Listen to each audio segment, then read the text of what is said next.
mal, hein. Évidemment il a un regard, il sait aussi ce qu'il veut, donc il y a une tension, il a un rythme dans son écriture qu'il a envie de retrouver dans le dessin. Donc évidemment il y a eu énormément de travail, on a beaucoup retravaillé les séquences, on fait les storyboards, on regarde les storyboards ensemble, on remonte le storyboard, on remonte les refs jusqu'au bout, on retravaille le truc, peut-être qu'à un moment donné un gros plan sur les yeux sera plus utile qu'un plan large qui monte les deux personnes, enfin, et ainsi de suite. Et à ce niveau-là, ouais, il est vraiment, il est très précis, quoi. Il regarde vraiment bien ce que je fais. Et au final, voilà, c'est pour ça qu'au final, on arrive à un travail dont on est assez content dans le sens qu'on se dit, bah, on a fait de notre mieux, quoi. Maintenant, nous, on n'a rien à redire à notre travail. On estime qu'on a vraiment fait de notre mieux.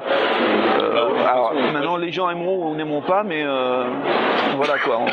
Pour le coup, là, ouais, c'est plutôt bien, c'est chouette. Les gens ont l'air d'apprécier, les critiques sont vraiment très contents. Donc, je pense que c'est bon signe. Et puis, nous, on a eu le feu vert assez rapidement pour entamer une nouvelle aventure, donc c'est chouette. C'est vraiment ce qu'on voulait faire, c'est une BD on va dire à l'ancienne entre guillemets, non, le héros d'aventure de BD, quoi, avec son nom dans le titre, tu vois, c'est un truc pareil, on se disait ça fait quand même, c'est longtemps qu'on n'a pas vu, on se disait, quand on y réfléchissait on se disait mais c'est vrai que pourquoi ça fait longtemps qu'on n'a pas vu une BD dont le titre c'était le nom du héros, quoi. Ouais. Et c'est ce qu'on voulait retrouver, vraiment ce côté, le personnage qu'on va retrouver d'aventure en aventure, si tant est qu'on puisse, mais en tout cas vraiment le personnage de BD d'aventure, quoi. Bruno Garcia, c'est un copain de longue date et donc qui travaille aussi, qui fait aussi des albums, qui dessine sous le nom de Nob. Donc il fait Mamet, Goom, il fait beaucoup de séries. Et donc on se connaît depuis pas mal de temps. Moi j'ai toujours adoré ce qu'il faisait en couleur. On s'est toujours promis d'un jour d'avoir un projet ensemble. Et voilà, bah là l'opportunité faisant, on s'est dit tiens, on va demander à Nob, enfin à Bruno. D'accord. Et donc il était partant. Et puis bah voilà, je crois qu'il s'est bien amusé.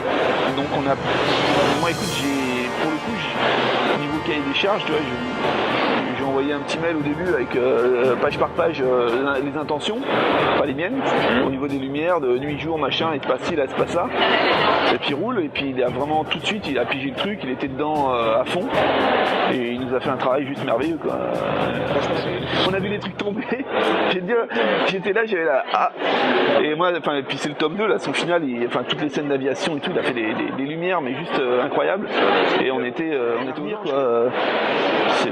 Il avait compris mon travail d'ombre, tout ça. Et puis, qui plus est, le grand plaisir pour un dessinateur, c'est que quand on entend quand le coloriste nous dit qu'il est content de travailler sur notre dessin, quoi, qu'il est à l'aise, et ça c'est génial, ça veut dire que lui-même prend du plaisir avec le dessin, il cherche pas à savoir qu'est-ce que ça veut dire, le titre est là, c'est putain d'avoir une équipe, et ça c'est super, quoi.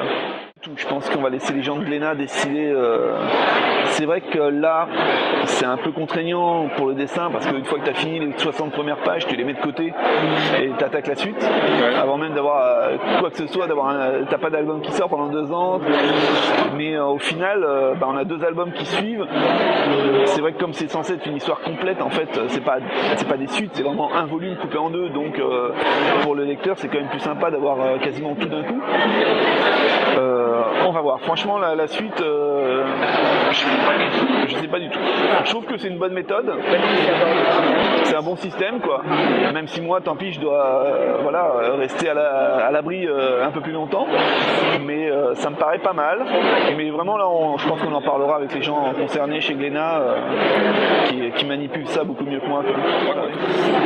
Pour l'instant, oui. Alors, je te dis, bon, si jamais on a la chance de continuer longtemps, pourquoi pas changer. On peut faire un gros volume ou un triptyque, mais en l'état, c'est vrai que l'idée c'est de faire une aventure en 2 volumes.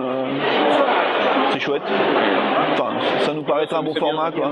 Ça permet vraiment de développer une aventure. Et puis c'est fini, voilà, en 2 tomes, c'est terminé. Les charges dans ce genre de truc d'aventure historique, c'est que t'es obligé d'être généreux à tous les niveaux. C'est-à-dire que le public, il va pas se laisser avoir si tu lui fais un petit bout de décor dans un coin. Et moi, c'est plutôt mon habitude. J'aime bien essayer de synthétiser autant que je peux. Mais là non, tu peux pas. T'es obligé tu dois donner quand tu fais les guerriers Lafayette. Faut que chaque case, tu fais les guerriers Lafayette. Tu fais pas un décor dans la page et puis après des fonds de couleurs. T'es obligé d'en donner plus. Et en effet. Bah oui, c'est comme tu dis, un Bond, quoi. Un Bond, les mecs, quand tu regardes l'image d'un Bond, le cadre il est plein, à chaque image, il y en a partout, quoi. Et c'est ça, faut montrer qu'il y a un budget, quoi. Et il faut pas tromper son monde, et puis c'est ça, voilà, tu leur donnes une grosse aventure dans Paris en 1917, il faut qu'on soit dans Paris en 1917.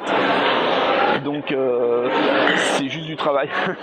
Donc je pense qu'on est vraiment content de l'objet. En plus on a voulu ce genre de couverture, ce genre d'enveloppe, de faire un objet aussi, quoi, tu vois, quelque chose de reconnaissable, vraiment une entité, quoi, identité et entité.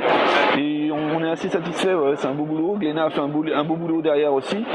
Et vraiment il y a une belle concordance de gens et de travail sur ce bouquin, hein. Ça s'est bien passé à tous les niveaux. Tu commences à regarder de fond, tu vas le voir. Mais c'est vrai que l'idée, c'est juste d'avoir une forme, une silhouette plutôt classe. À la base, on voulait un truc quand même assez classe, quoi, tu vois. Et on s'est dit, on va prendre l'idée des deux teintes, c'est plutôt pas mal. Moi, je voulais un fond blanc, vraiment le fond clair, neutre, pour éviter justement de tout remplir et de rendre le truc. Tu mets ça dans un rayon, t'as les couleurs partout, tout se ressemble. Au bout d'un moment, voilà. Donc, déjà, on voulait un truc identifiable tout de suite. Et vraiment, on voulait vraiment, c'est l'objet. Toi, t'as juste une charte couleur, 2 tons de couleurs, hop, 2 albums. Maintenant, ce qui va être compliqué, c'est la suite. Ah ouais. Parce que maintenant qu'on est parti là-dessus, on va peut-être former. Fleur qui s'y presse. Ouais, c'est ça. On va mettre du jaune et du vert. On va essayer un truc. Mais bon, on a un truc qui se tient. On avait un truc qui se tenait en 2 volumes. Je pense qu'on a une charte maintenant qu'on peut garder de toute façon. On se creusera plus la tête. Mais ouais, Tu la revendiques en tous les cas. Ah, complètement. Ah ouais, non, moi vraiment, je suis content justement de sortir. Je voulais vraiment sortir de ce sempiternel maquette en composition triangulaire machin, avec le titre en haut, le personnage, et tu vois, Frazetta là, Conan avec les 2 nanas à ses pieds. Enfin, je veux dire.